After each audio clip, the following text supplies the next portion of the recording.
Bismillahirrahmanirrahim. And waxaan salaamayaa Bismillahirrahmanirrahim. In the name of God, the most gracious, the most merciful. Waxaan salaamayaa Somaliland waxa jooga iyo wixiina jecel oo dhan. Waxaan doonayaa maanta inaan halkan idinka sheego arrin aan soo ogaaday London baan joogaa maanta. Waxaan ka soo ogaaday inuu madaxweynaha Ciro uu halkan Yurub noogu yimi.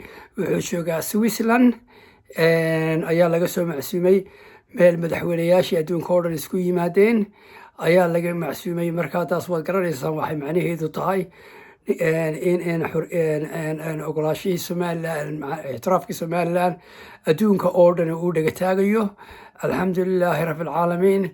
maanta waa ciid wanaagsan weeyaan, haddana khayr weeye waddankeena uu ku soo kordhay. Ciro aad baan u salaamayaa, Somaliland aad baan u salaamayaa.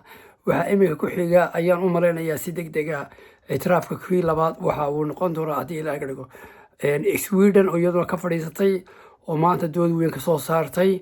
anu waxaan kugu dhintay tusbax la furay buu noqday ictiraafkii Somaliland.